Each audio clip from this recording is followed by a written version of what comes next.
Hello everyone and welcome to Eternal Fire Podcast episode 4. Once again, I am your host, Dan Phoenix Asakura, and today I am joined by Scott, otherwise known as Meiyu, voice of Regent Sid and Puck in Final Fantasy IX Abridged, and Bree, also known as VelvetNova, and a sortium of other names that, any other names you like to be called by Bree? Mostly just Dev, but Bree is fine. Bree's fine. Okay, we'll discard VelvetNova then. Okay, and today we are going to talk about a game that I personally feel does not get as much love as it should, The Legend of Dragoon. Is everyone else with me on that? Like, Legend of Dragoon does not get as much love as it should, I think. Hell yeah. It's totally underrated. I honestly think that Final Fantasy is overrated and Legend of Dragoon really needs to go above that. Okay, me and Bree are going to discard that, or at least I am definitely, because that was insulting, but it doesn't change the fact that Legend of Dragoon is an awesome game, and it was because of me being a fan that that drew me to it with the, three people standing, RPG, and all that good stuff. Okay. All right, so I think we should get started. First off, I think how did everyone find this game? Scott, why don't you start us off? Well, I found it when PlayStation Magazine was still a thing. They would always put in little demo discs in their magazine that you could play on your PlayStation. It was Legend of Dragoon, Spyro the Dragon, and I think there might have been WWF SmackDown back when it was called the WWF. So I went for Legend of Dragoon right away, and it started off while you had all the Dragoon spirits and you were just fleeing Helena prison. For anyone who has played the actual game, you realize that a few things are wrong there. Like, why do you have Dragoon spirits when you're fleeing Helena prison? You don't even get them then. It's not until Hoax, but that's a little further on down the line. I think it's. Oh, sorry. I enjoyed playing it. I used to have a friend there, and my little brother. We would always trade the controller around for whoever's character was going next. So we made a one-player game, a three-player game. God, but that would mean like rapid changing of the controls, though, wouldn't it? Well, sometimes the enemy's RNG is so good that you have time to decide who goes next. Because they attack you multiple times. Yeah. I was just going to say, like, the comment you made about having Dragoon spirits there, in a similar, to compare it to Final Fantasy VII, when you do the opening mission, Aerith is present, even though she's not quite there in the game yet.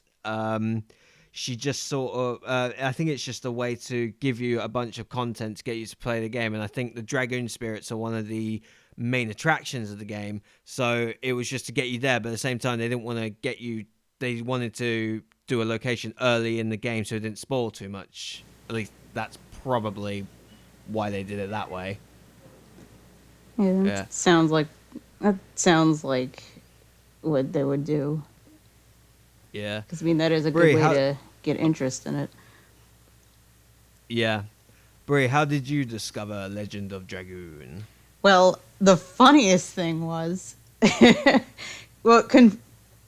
to Scott's comment on Final Fantasy, the funniest thing was I discovered it by thinking that a demo of it was a Final Fantasy game. My mom and sister and I were in... We were in a Walmart, and my sister and I usually liked going to the electronics because they would always have demos of the games, and we would spend probably a good 2 hours playing the demos there while my mom did whatever. So we had just come off the heels of Final Fantasy VII, and I was looking forward to 8 because I heard 8 was coming out, but I didn't know anything else other than that. So there was a demo for Legend of Dragoon up on their PlayStation display, and then I was like the ignorant 14, 13-year-old I was. I thought this was a Final Fantasy game. And I played it, and I really liked how the demo played. And I was like, this is a lot different from Final Fantasy VII. So, but I found out, I think a month later, that it wasn't a Final Fantasy game. And at that point, it was about a month.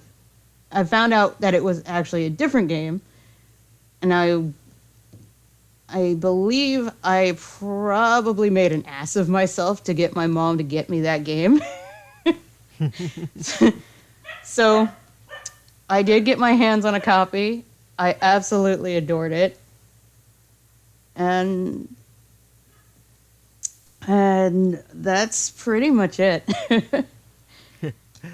Yeah, I think I remember seeing like I think it was an interview where they did say they were targeting the Final Fantasy fans Democrat, like that's the fans they were targeting to sell the game.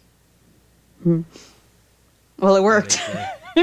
Yeah, it worked on me, despite the fact because I also got a demo disc. But I had about 10 games on it, and that was the demo disc. And there were five of them were playable, 5 of them weren't.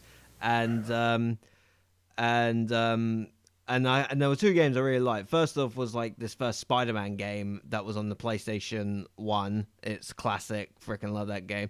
But Legend of Dragoon wasn't playable. All it did was keep flashing to like battle scenes and clips from Helena and the cave. I think it had like a limestone cave. I think it was called. Yeah, most likely. It's right before Helena prison. Yeah. Oh no, it's right after Helena. It's right before Bale. Yeah. Well, either way, it was just like a bunch of clips, and I didn't have much money growing up, so I never like bought any magazines or anything like that, and so we mostly just like relied on the second-hand shop that was around the corner from where my dad used to live, and one day the game just popped, and I remember seeing even though it was just a bunch of clips I couldn't play, I just remember seeing it thinking, oh, this looks so cool, and then like I think a few months later I just discovered it. I was like, Dad, buy, let me buy the game. Like yeah, I just had to get it, and I just fell in love with it. Just like such a cool game, so cool.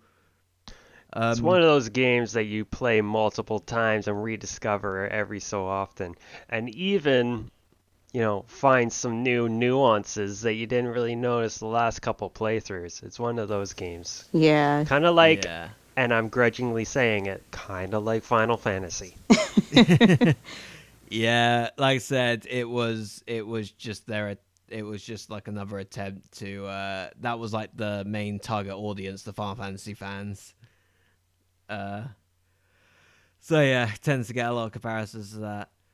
And but I think also what drew me to it, because I don't know about anyone else, and comment below if you thought this as well. To me, it was just like Final Fantasy meets Power Rangers.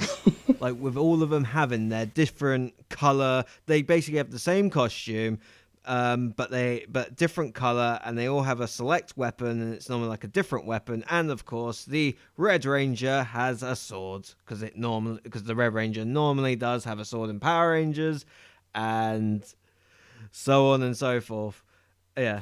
And the red one was the leader. Yeah, and Red was also leader. Yes, it just followed that kind of trope. So like Final Fantasy meets Power Rangers. I used to sing like "Go Go Dragoon Rangers," do, do, do, do, Go Go Dragoon Rangers. But to keep on that note, White also ended up being the leader at one point in time. That is true. In the original Power Rangers, and what does Dart become at the very end of the game? A white dragon. Yeah. Well, kinda. I mean, Miranda's also the white dragon, but no, she's the white silver. Oh, So, right. I'm White being fact Silver. checked by the Final Fantasy nerd. Okay. This is gonna get. Oh, I think this is gonna get a bit personal, keep guys. keep Oof. it friendly, Scott. Right. Sorry. It's been a Hey, long one. I have been just as dedicated to Legend of Dragoon as I am to Final Fantasy. Well, almost. Final Fantasy edges out slightly. Sorry, Scott. Sorry. It's okay. I understand. Okay. All right. So I guess like a good talking point, to go next is definitely the story. Like, Bree, do you want to start us off? Like what was it that drew you to? Like, what was it you really liked about the story, and what like drew you in and wanted you to keep going? Oh man, that's such a loaded question. Um, the intro definitely was enough to completely get me intrigued. I mean, I don't start that many games where where the character's hometown is immediately on fire. um, let's see. There's so many points to the story I really liked. I really liked all of the information they gave you about the Dragon campaign. I loved the. I really loved the Winglies in particular, especially when you get to. Oh my God, I'm horribly disappointed that I don't remember the name of that town. It's Which one? that one white city where the princess with the fake princess. Oh, that's the kingdom of starts with a Z, I think. Yeah, Um, I don't feel it's as bad for forgetting the name now. no, because I don't remember it either. It's gonna come to me and it's Yeah, gonna be at the it's. worst possible time. I think that was I think it starts probably. with an F. A Fitz. Flets. FITZ. Fetz. Yeah. Is it? That's it. Flets. But I think. but yeah, that was probably one of my favorite points in the story. That entire scene and figuring out that the princess was a fake, and getting your first glimpse of the Winglies was really good in my opinion. I think that was one of the parts that stuck with me the most, probably because I had the worst time trying to defeat Linus. Oh God. I feel you there, like, because you always have to have Dart, and she uses a lot of ice attacks. Yeah. Oh. But fighting her again to obtain the water dragoon spirit was not nearly as bad. At least for me. I'm sure if I were to turn it back on and get that far, I would probably have problems. But that entire arc of the story was probably one of my favorites and one that stuck with me the most. I'm not entirely sure why. I guess I really like the idea of a princess not being who she's believed to be. But overall, I do have a few problems concerning the Moonchild. But overall, I absolutely love the story, and I am pretty sure that would. Anybody that knows me knows how much I love Final Fantasy VIII. Legend of Dragoon, story-wise, pretty much surpasses it. Yeah, it does surpass 8 in terms of story. I think I would. Characters are definitely more debatable, I think, but story, yes, 8 can be a bit of a mess. But Legend of Dragoon, it only becomes a bit of a mess, I think, because of the dialogue sometimes, because it was poorly translated. We'll get to that later. But yeah, Scott. So, what stood out with you? What stood out for you?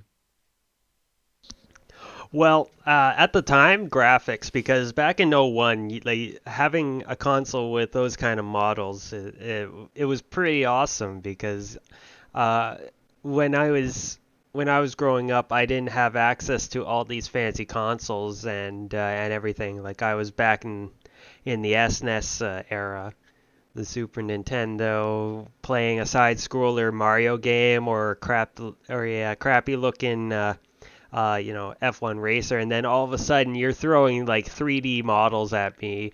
I can transform into this dragon knight. I can fight a big snake, like, and I'm in this big world, like, and there's a story even as well, like, that's why Legend of Dragoon, honestly, keep is such a pivotal point in my video gaming uh, history, because you threw stunning graphics at me.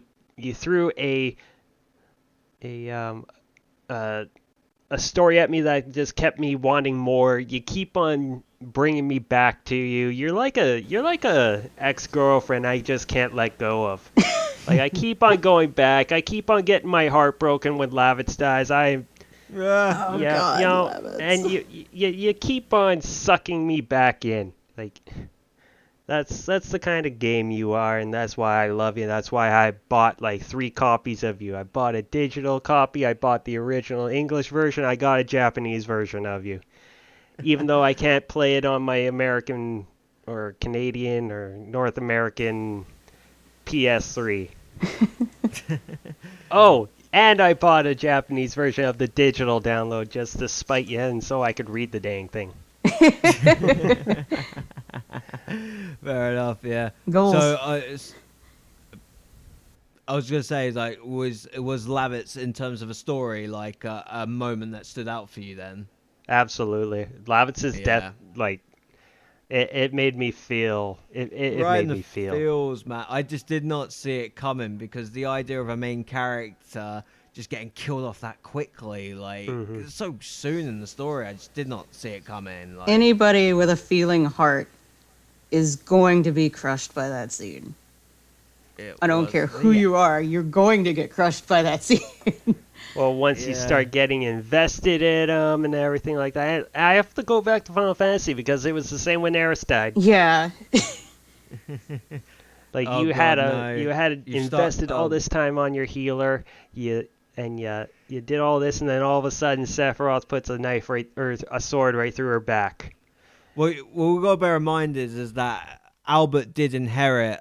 You get Albert late, and he basically gets Lavitz's stats, so it wasn't a complete waste of time using Lavitz, thankfully. But Lavitz was a better character, honestly. I do love Albert, but I love Albert. I do prefer Albert in terms of fighting. Because I just like how quick he is with his lance. But Lavitz was just just had a way better personality than Albert did. He's such a dull boy, Albert. I mean, he's not terrible. He has his moments, like when he's flirting with Princess Emily, I think it is. Lisa's the blonde one. Emily's the one who Lennis pretends to be, yeah. And he's all like flirting, he's all awkward, and that's kind of cool. But otherwise, yeah. Oh yeah, yeah. By the way, hey, spoilers, everybody. Oh yeah. You figure Like, big time. yeah. But I as probably if should've anyone clicks on this title didn't play the game. Like, come on. Yeah, but still, I probably should have started off with spoilers like I did in the last episode. You know, I said, spoiler alert, here's your warning, and I forgot. I forgot. I've been up for 17 hours. well, here's their spoiler warning now. There's going to be spoiler Yeah, talk, y'all. There's spoiler Yeah, talk. there's Put it in red. Make it glowing. Put a foghorn in behind. Make sure it's blinking. Like, make it obvious. Yeah. I've got to say though, for things like in terms of graphics and story, I guess we skipped ahead to the graphics talk, so why not? Yeah, graphics definitely, like compared to like Final Fantasy 7 and 8 and 9, I just thought those graphics were just way better. I mean, 9 is great and 8 is really great, and but I love the graphics though in Legend of Dragoon compared to the Final Fantasy games on the PlayStation 1, like 7, 8, and 9. It just look beautiful. Look so beautiful. I could just stare at them all day. It was like comparing it to a Stanley Kubrick film. It was artwork every second. Pretty much. Because what I really liked about the Dragon campaign was actually I really liked the drawings, because it wasn't like because it looked like kind of like Roman, what was it, like Egyptian paintings or something, not exactly in that style, but it's just where all these pictures tell a story, and that's how they tell it, with like with some of the rare moments of voice acting, which again we will get to that later. But anyway, I just like those things where you're getting exhibition explaining things like the Black Monster and the Dragon campaign, and it's just these awesome like artwork. But the story, I was just gonna say, like the Lavitz part, yeah, it really stood out for me, and there were just so many moments that really stood out for me. But I think the scene I always remember is the big reveal with Dart's father, Zeke, right at the end of Disc 3. You're literally just getting plot twist after plot twist after plot twist, like to the point it's kind of comedic, but at the same time, I'm just so gripped by all this, information. Like, it was already hinted that, Shana was the moon child. Like, we kind of saw where that one was going. And Yeah, I think that was like the again, most obvious thing. Yeah, and spoilers, it wasn't as obvious, but you could figure it out at the beginning of, you could figure it out as early as Disc 1, actually, that Rose was the Black Monster, but it was still just like a, oh yeah. And then, but yeah, the biggest shocker was just like, holy shit, it's Dart's father. He's the bad guy the whole time. What the fuck? Like, I was generally just like, what? I was just generally like shocked. It's just like, oh god, yeah. It just stands out. That moment personally for me just stands out, and I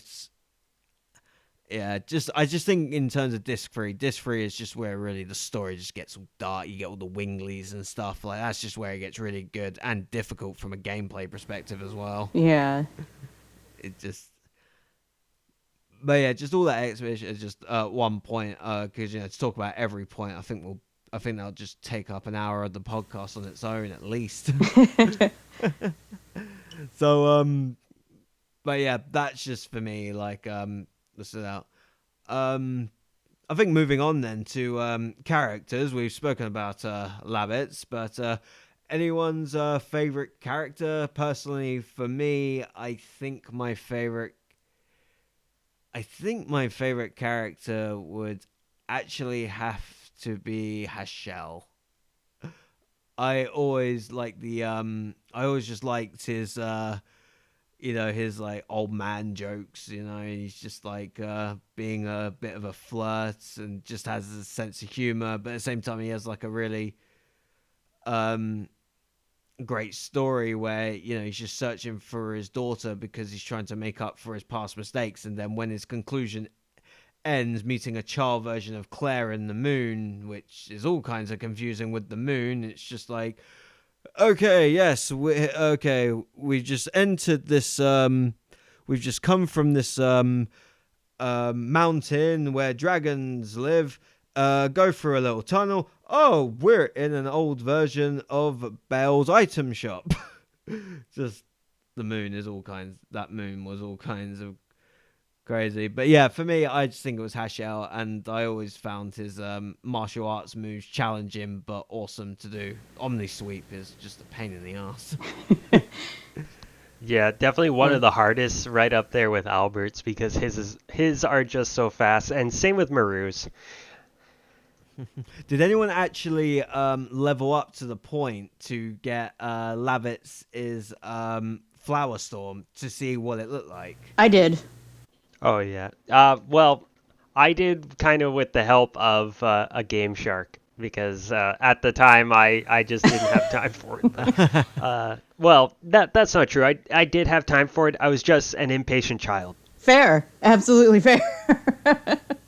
I did all that before, we could just go on YouTube and just find it. Because there's literally, like, I found a channel where literally everyone this person just has separate videos just for everyone's auditions and Dragoon attacks and stuff. But that was before I could go on YouTube, and I was just like, I want to see Lavitz's version of Flower Storm or Blossom Storm, as it says. It's Rose Storm with Albert, isn't it? Yeah, it's Rose Storm for. No, that's the Dragoon. No, that's the Dragoon attack. Ah, No. this no, is no, the edition. I've got it wrong. I've got it wrong. It was labeled, his final edition was labeled as Flower Storm. Okay. But when he does it, it's Blossom Storm. Okay. Yeah, that one I didn't get. I was thinking of the Dragoon ability. Yeah, well, the Dragoon ability, when you're Lavitz, it's labeled Blossom Storm, but he still says Rose Storm. But then when you get Albert, it is changed to Rose Storm. Yeah. Just like I said, this translation is... Yeah, I didn't get all of his editions. I got all the ones with Albert, but I never managed to do it without. And the naming, that's all due to localization as well. Like back in the day, localizing it from Japan over to here. If I got as far into the Japanese version of the game as I have the rest of the game, I would be able to tell you what it was, but I don't know what they said, and I haven't looked it up. So mostly just because I want to be surprised by what I hear and see, because there's quite a few different things in the Japanese version. Like they've like in the North American version, they actually censored a couple things, I believe. Yeah, and I know one poor translation. I think you pointed out to me that I never really registered at the time, but I think they confuse a lot with their use of your. Like they kept confusing YOUR and YOU''RE. Yeah, that I don't quite understand, because that's like some kind of intern mistake right there. Damn interns. Oh god. But so based on what you can remember in terms of translation, like what you played, like were there any stark differences? Not so much difference as it gave me a respect to how hard translators worked on this, because the Japanese language, it's like speaking like Yoda, because you put a lot of the times in English, like we have our actions in before the subject, whereas in Japanese it's the other way around. You put your subject first and then your action. That's the most basic way to really describe it. So and then when you're adding multiple things, or you put in tenses like future tense, or not future tense, but past tense and present tense. Future tense, it doesn't exist in Japanese. It's just past and present. I'm sure I'm gonna get fact checked on that one, but No, it sounded right to me. it TLDR, translating's hard, man. I have no idea. I know nothing about the Japanese language other than Some of the localization could have been done better, but yeah. This was 2001 when it was done, so. And not only that, like a language can change in 20 years as well. Yeah. So to say that the Japanese that I was reading, that if the little bits that I was able to read was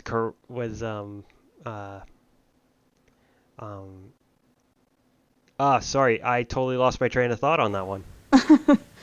Oh, well, I think I think I definitely got the gist of it, but because the translations though, like there were definitely some awkward moments from the voice acting. The voice acting was brief, but there were definitely just some really awkward dialogue that, again, probably the intern again.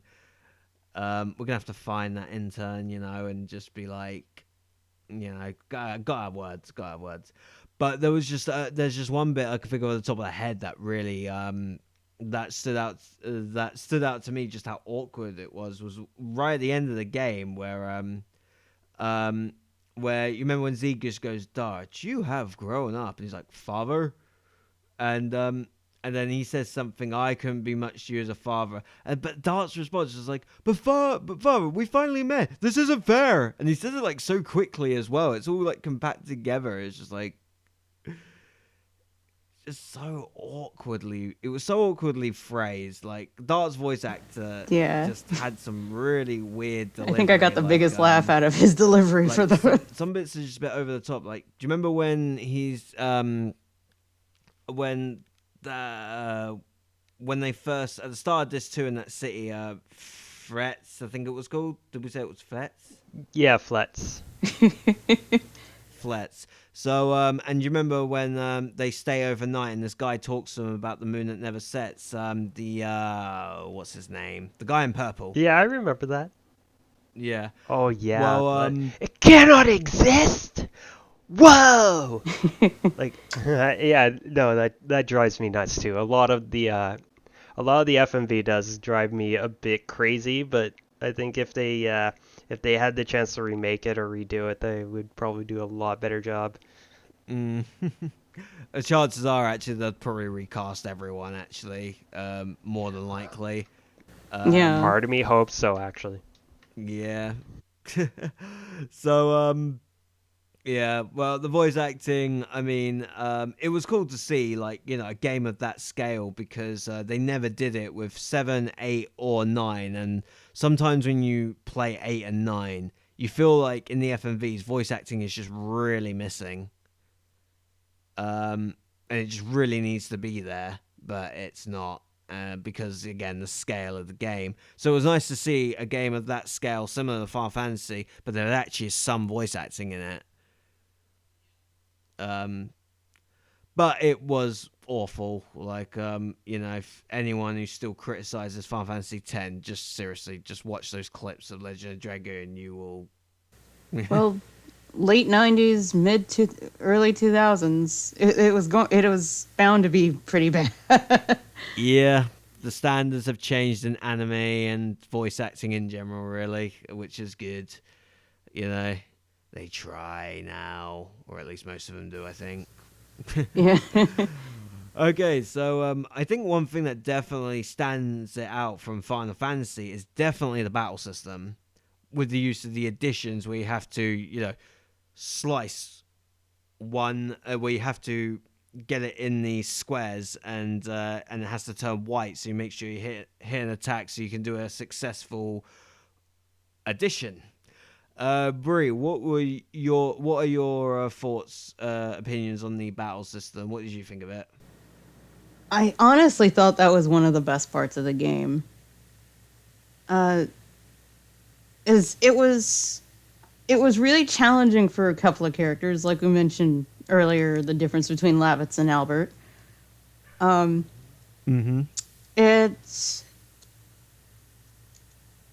honestly want to say it was ahead of its time.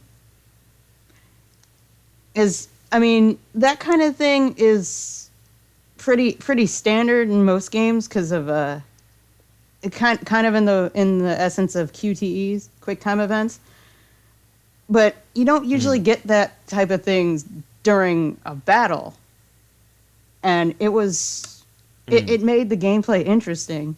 You couldn't just sit there tell such and such to attack such and such and just move on. You actually had to think about what addition you were doing, the timing, getting the timing right.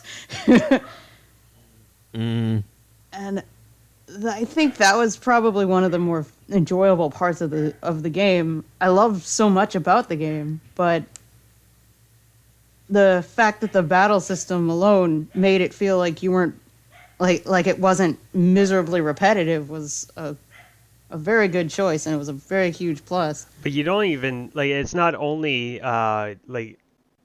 making sure that you press it at the right time. You also have to make sure you press the right button at the time because some of them counter. Yeah, that too. That was such a good mechanic. Yeah, and you have to press circle, and the first time I got that, I kept failing. Like, at this whenever they tried to counter. Fun fact: the Japanese version, the regular button's circle, and the counter is X.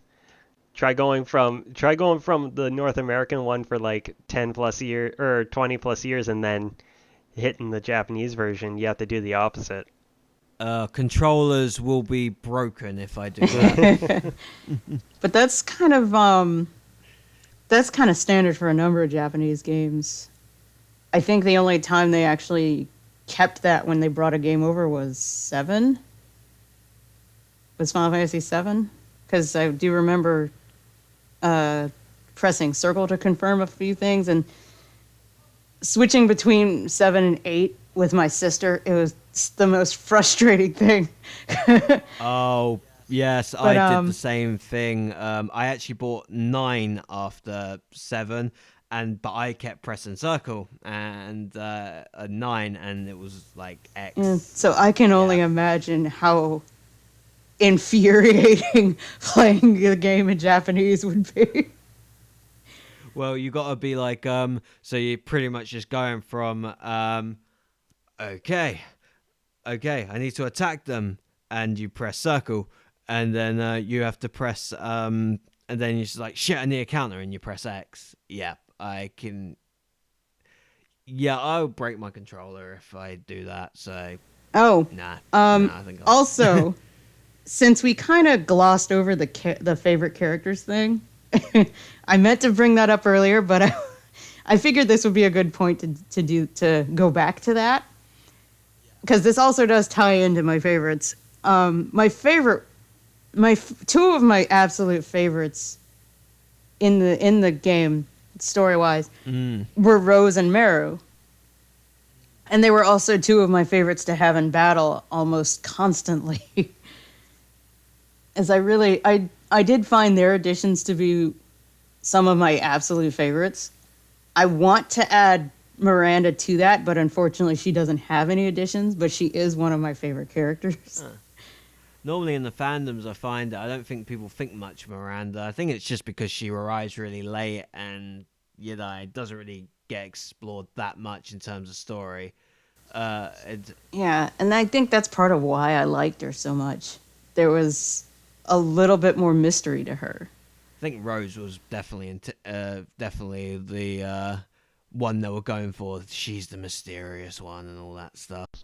Well, they weren't wrong on that, but we didn't exactly expect her to live, 10,000 years. Yeah. Yeah. God, what would you do with 10,000 years of time? Killed the Moonchild about 107 times. Hey. Well, every 100 time. They say every 100 time that 101 time you mess it up. Well, I guess Rose had an extra. I guess Rose is above the rule, but not quite. Couldn't quite avoid the rule. God, that is one hell of a backstory though with Rose. She just she definitely has, I think, the richest backstory though in terms of there's so much with her. But yes, I guess going back to the battle system, the thing that stands out for me is just the Dragoon. When you're the Dragoons, and you transform and stuff, and everyone has their own element attack, and everyone has their own element attack, and everyone has cool little they call it D editions, or short for Dragoon editions. Yeah. And and it's so hard sometimes to really get that number 5. Like, you can get the first 4, no problem. That's easy enough. But I probably only get 4 more than 5, even after so many playthroughs, because you really have to time the 5th one so perfectly, and it's beyond frustrating. But at the same time, I have fun just concentrating to be like, I'm gonna get it. I'm gonna get you. I'm gonna get the attack. And it's rewarding as hell when you actually do land all 5. Yeah, I don't know about anyone else, but I always found Dart the hardest to get number 5 for some reason. Yeah, I always had trouble with his too. I don't know why. Like it, as the Divine Dragon, it was okay. Like I didn't have too many issues with that, but yeah, but for some reason when he's the Red-Eyed Dragoon, it just seems so difficult to get that number, to get the fifth point. I guess point. I don't know. The fifth combo. I think combo sounds better. Yeah. Yeah, just getting that fifth combo. I don't know why. And literally, all he does is just launch himself into the air with a little like red explosion. Yeah, and he always had the weakest. Like his attacks was always like the weakest. That main attack as well. I don't know why. Like he always just seemed the weakest, except for obviously Shana / Miranda as the White Silver Dragon. But yeah, gotta go with the battle system. Just really making you think about stuff. And I always like to have Meiyu in my party as well, mostly because she had great attacks, but also she had a really good healing spell as well. Oh yeah, Rainbow Breath, I think it was. Yeah. Whereas obviously Astro Drain for Rose gets pretty redundant very quickly, and Shana is just great if you want the healer, and you know the White Silver Dragon attack. It really does some great damage, and it heals everyone to full health. So it's really good, but she's just really crap in terms of attacking though, and Meiyu was just better for speed and having that healing ability, and yeah, having that healing ability that recovered quite reasonable health, about half. I think it was like 50%. Yeah, but the one thing about the battle system and general gameplay that really frustrated me: 32 items. Oh yeah. Oh, good lord. Preaching to the choir on that one. I just saw my life flash before my eyes when I heard that. Yeah, you're getting post-traumatic stress from it. Yeah. Terrible. On the one hand, I'll give it some prop. You really did have to think about your items. Yeah. Like, I'll give it that, but just make the game a bit harder and give me as many items as I want. Like, yeah, like Final Fantasy. God, so many Final Fantasy comparisons. Well, it is a role-playing game, so you kind of have no choice but to compare it to other role-playing games. Well, not only that, they came out at the same time. Yeah, that is true. I was so happy when I didn't remember that. Look, I'm sorry, it had to be mentioned. I know. That was just like one talking point for me. I was just like, that 32 item thing just... Oh, I hated it so much. Seriously, along with the intern, we need to find the person who thought that was a good idea. We need to find that person and have words. Like, a lot of words, whoever's idea that was. If you're listening to this, if you ever listen to this, you know, we want to chat. You know, we need to chat. Okay, all right, so, Also, I guess hi. moving on. Oh, sorry? Also, hi Hi. to whoever designed that battle system. Oh, yeah. I was saying hi. Oh, hi. Yes, don't get me wrong. Being Great cordial. game. Just, yeah, great game, by the way, but there's just a few things, you know, that really, really gripes me and pretty many other players. We should move on to the soundtrack.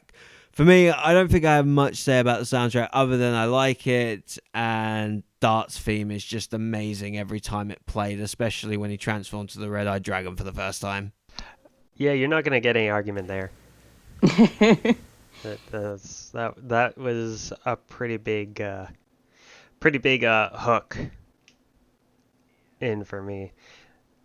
But you also can't really deny that if you still believe like the title song, it was so good. I love the title song. Yeah, Mm. I've honestly listened to that in my car like so many times when I found it on Spotify. It was crazy. Not sponsored, but hey, if you're listening, just nudge, nudge, wink, wink. Spotify, let's go. Yeah. The Disney fans, they can have their Let It Go on the radio. We'll have the Legend of Dragoon theme. I mean, overall, the soundtrack is really good. Every kind of area really fits the. It really just fits the tone of every area, but I don't think there were a whole lot of standout ones for me. Um, just other than just other than Dart's theme, really. Well, another good one is Maru's theme. You know, the happy-go-lucky, like, you know, you're feeling like just the cheerfulness in Maru that she's trying to give you, because inside she's actually quite, you know, quite sad because she's got to keep the fact that she's a wingly a secret. Her parents want nothing to do with her. Her own people want nothing to do with her because she wanted to go on to the outside. She wanted to experience life instead of being a shut in their little forest. And this is like just typical like real life things. Actually, it's crazy. Her theme pretty much gives you the tone of the characters, and Meiyu's is very deceiving. Not deceiving in terms of how she generally is, but it gives you no hint that there is like a lot more to her than what we're just being presented with her theme and her happy-go-lucky personality we initially get right at the start. I think two songs that stuck out to the most to me. It's not her theme, but it's the song that plays after you meet Rose when when you first see her in after she awakens the dragoon spirit in Dart. That Dart's theme I mentioned. I was. No, not that one. The one when you're talking to Rose. Oh. Yeah, that one. Not her. It's not her theme, but it's that song. I think that one. It's like whenever they have like an important meeting. Yeah, and where like there's plot going on here. I really liked that song. I think that one stuck out that was one of the ones that stuck out the most to me. I'm not sure. I'm not entirely certain on why. I guess it's just one of those tunes that just hits you and stays. But another one is the song that plays when you have the menu open. I absolutely love that song. Back in the day, I would just burn like a number of my favorite songs onto random CDs, and I'm pretty sure I've got that song on like 7 of them. Like I remember leaving the game running just so I could fall asleep to that song. Fair enough. So, well, I think we've definitely spoken about what stood out to everyone. Like, we had a timeline of specific points, one after the other, but we've gone really back and forth in a mid. Topics have merged and blended. They've all merged together. But so I think the what stood out part, I think we kind of really tackled that, haven't we, for all of us? Like, I guess like one thing I think that always really stood out for me was the wingly creatures to tackle the dragons in the dragon campaign. The Verge. Oh, the Verge. The Verge, yeah. I love the design of the Verge.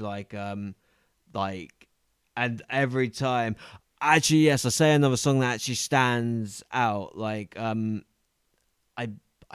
pretty sure that song, the battle music for that only plays when you fought them. I think. I think so. I might be wrong, but that really it would play like definitely when the Verge were involved, but also when you had to do their individual like demons kind of like conquering your demons kind of battles. Yeah. Oh yeah.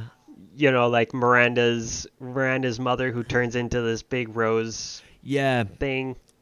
Rose and Dart when they fight against Michael, her dragon. Yeah, no, you're absolutely Hashel and her daughter. Absolutely right, but that's like right at the end of the game. So throughout the majority of the game, like it just basically every time you heard that song, it just became associated with the Verge, and until like much like And you better grind because you're gonna lose a couple times. Yeah. I think I was fine the first time I fought him in the fire volcano. I think it's the fire volcano. You know where you fight the firebirds, but you fight that first.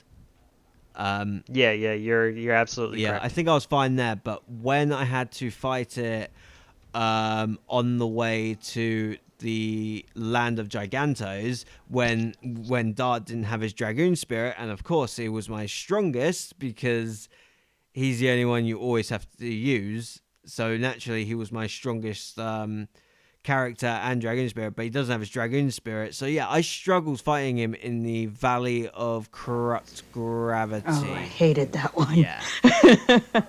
Yeah, that one was difficult. So hard. I died quite a few times. And then, of course, after that, Rose is just like, I done fucked up. Because that's the first time she sees Shana using the moon. Well, she doesn't. Well, it's involuntary, but she sees the Moonchild powers for the first time, and she's like, yeah, I think I done fucked up. Oh, crap. But yeah, the Verge and that theme actually, yeah, they were definitely for me one of the best features of the game, and a great recurring boss in any game, I think. I always did the optional one when you go to the when you need to get the dragon block staff and you have to fight the Super Verge. Yeah, yeah. And it's definitely like one of those that have already been damaged or something, right? Because I think that battle, it can be 100% win rate if you have enough health, because I think after 20 turns or so it self-destructs. Yeah, I think there are certain like mechanisms or buttons that you press that you can make it weaker. I think, or is it just depending on levels? I can't remember. Yeah, but one last thing, and we'll move on. The hardest boss, whilst we're talking about that area, the hardest boss I had was that big floating thing that had the dragon block staff, and you had to beat it to get it. Like, that was the one that took me the most time to beat. Hey, yeah, like well, back in the day, like I was all about using dragoons because they were awesome, they were OP as hell. But I did have one playthrough where I barely actually went Dragoon. And especially during that Dragon Block Staff one, like obviously I shouldn't go Dragoon because then all my attacks are much weaker and then you're locked in as a Dragoon. I did do this one I did that did actually help me beat it finally was I grinded for a bit, but then I would only have their Dragoon spirit up to 1, like the bar, so I could at least get one decent strong attack. I'd use Dart's final burst, and it would do a good amount of damage. And then, but Dart would automatically transform back because I only had 1. All right, so I guess the final thing I want to tackle. Would anyone like to see a remake or movie or sequel? 100%, 10 out of 10, all 3. Just take all my money. I think it depends on who's got the rights for a movie.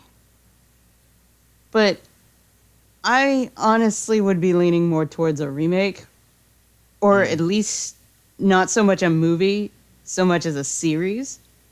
Because, I mean, it's a huge story. There's a lot to it. And I think they would get a lot more out of it if they did a series as opposed to a film.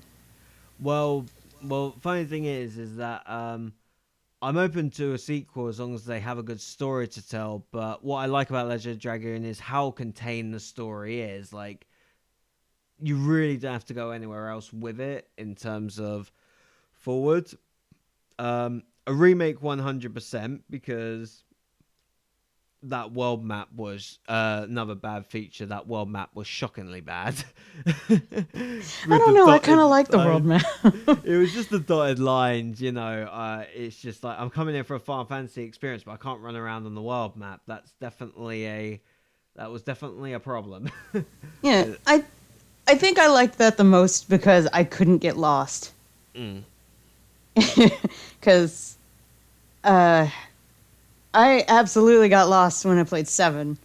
Not so much with 8 because there wasn't that many landmarks to get lost with. Mm. But I think that's one of the reasons why I really liked progressing in Legend of Dragoon. I didn't feel as lost because they had those preset paths. Yeah.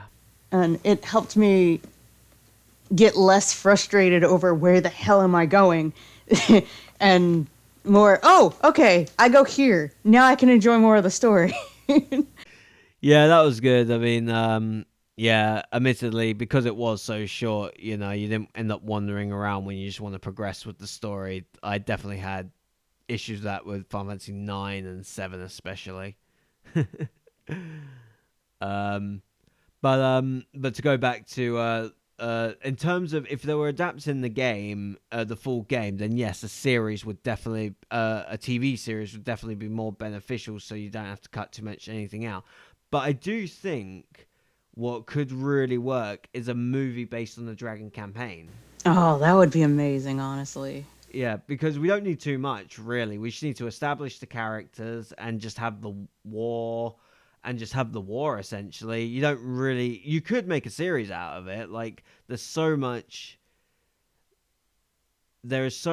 detail about the Dragon campaign that they could probably make a series out of it. But I think it would work better as maybe like a movie or maybe like a trilogy of movies, because you kind of know a lot of what's going on anyway. And like you say, the first film, it's like the rise of the Winglies, and pretty much ends with the Dragoons getting ready, and then part 2 is like, I don't know, the war, and the war's going on, and it ends with the humans finally, getting the upper hand after getting brutalized throughout most of the second movie. And then the third movie, the conclusion, and most of them die except for Rose. And Shirley kind of survives, like, she's a ghost sort of thing. They never really were clear of what she was. Yeah, they really weren't. Well, most of them were actually like spirit kind of things because they never really did get to move on into the afterlife. They were always like stuck in between because their grudges against Winglies or Verge, or they just couldn't accept dying. Oh yeah, that's for the other 4. But Shirley, she didn't really die in the Dragon campaign. She took residence elsewhere, but she was like floating and stuff, and that's what I meant by it wasn't clear. Like, she wasn't holding a grudge or anything. She was just being peaceful, I guess. What was she doing there, actually? Like, they never even made that clear either. Like, why was she there? What was she doing there? Well, just resting? At her own temple, I'm not 100% sure, but I know what she was doing in Velweb. Oh yeah, in Velweb, yeah, she was. She wanted to help get rid. Not get rid. That's a nice thing to say. She wanted to help. She wanted Dart and everyone to help the spirits move on. And that was 100% optional as well. Like, you could have moved on, and it still would have. You still would have done the actual story. That wasn't required. But yeah, it was fun bosses though. Like, I had a good time fighting those bosses. The legendary Dragoon Dragon Warriors. That was good fun. But yes, I definitely think a remake would be the best thing. Hopefully with a better marketing campaign to really get people gripped and, do their best to really try and separate it from Final Fantasy, I think. Like, now that you can do so much more, like, it would be action, not turn-based, make it action. And just imagine being able to, like, imagine being able to, like, fly around and just kill enemies and just fly around and shit. Who needs airships? We can all fly. I still have to stand by my statement on on who has the handle on the rights to the films and the series, because there's been a number of video game movies, and look what happened to them. I will never forgive Hollywood if they do the same to Legend of Dragoon. So Yeah, but The Witcher has been adapted very well from a video game on Netflix. So yeah. So if it was, if Netflix would handle Legend of Dragoon, I'd be absolutely for it, no questions asked. yeah, you feel confident they will do right by it. Yeah, if it has the right people and they've got enough passion and drive for the project, absolutely do a movie or a series of it. Well, then they hire us, don't they? Yeah. I'd be a consultant on that. You'd be great at it, honestly. But yeah, I'm not saying I'm entirely against the idea of a movie. I just hope it's in the right hands if it happens to happen. Yeah, absolutely. Oh no, I'm against the idea of the full game story being adapted into a movie, but I'm for the idea of the Dragon campaign being a movie only because it's rich in detail, but we haven't seen it play out and we don't know how long it is, so you can really take you could take creative liberties with that. Yeah. Basing it on the Dragon campaign. Plus, also, it would be cool. I'd love a movie just to get see more of like Zeke and Rose, develop their story more. Yeah, I think that would be great. Yeah, before Rose started getting complicated feelings for Dart because he looks so much like, his daddy. Oh, that scene when he's passed out in the cave and then she's remembering the Dragon campaign. She's all got a hand around his face, his head. Yeah, and she's all like, oh, they're so similar. No, I've got to fight those urges. No. Yeah, don't make it weird, No, Rose. not Zeke. Yeah, don't make it weird. But final thoughts. I mean, if I've had to give it a rating, honestly, it would easily get a solid 9 out of 10. Probably 9.5 actually. Just obviously the 32 items, the poor translation details, but I can forgive that. But at the very least, definitely a 9. Easy. Yeah, I'd have to say I'd have to give that a 9 as well.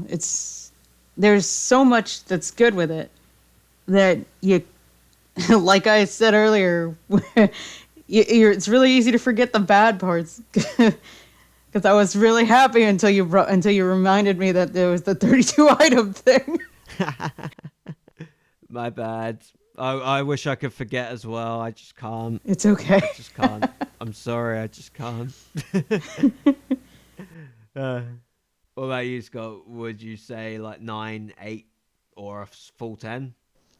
Well, I can't really give it a full 10, even though I'm 100% a huge fan of it. I do have to go with the 9-ish. Yeah, I think I'll take back the 9.5. Nah, just a solid 9 for me, actually. Like, can't argue with a rating like that. All right, well, it's great to talk about Legend of Dragoon again. So I just remembered something very fun fact. When I was installing my internet, it was taking like ages. I was just chatting on the phone with the guy, and we literally spent the whole time on the phone waiting. Good thing it was a free call, just chatting about Legend of Dragoon. To the point where I had a question in terms of an email, and I was just like, "Hey, I didn't call him "Hey" by his name. I just said, "Hey, Legend of Dragoon fan," and then he literally just says, "Legend of Dragoon for FTW." It was just like that's highly amusing. We're both saying like, "God, I don't meet many fans of Legend of Dragoon," and I was just like, "Yeah, the only other person I know is a guy in Canada." That's so, I just thought I'd mention that quickly before we wrap things up. But yep, I think it's a good time to end it here. I hope everyone enjoyed listening to this. I certainly had a good time. I hope my two guests had a good time as well. Yes, I did. Yeah. We Absolutely. need more Legend of Dragoon in our life. Hey, Why not? Sony, get on with it. Yeah, Huh? maybe we should get on the I'm pretty. get on the team to finally do it. Like, hey everyone, send this to the team. The more of you send it, maybe hopefully we'll finally get that sequel that they were working on briefly but never went through with it. That would be good. Right then, I have been Dan Phoenix Sakura, and I have been joined by Scott Meiyu and Bree Dev. That sounds like a full name. Bree Dev. That does. Bree Doesn't Dev. it? I guess that's my name now. All right. Well, thanks for joining us, everyone. Goodbye. See ya. Bye-bye.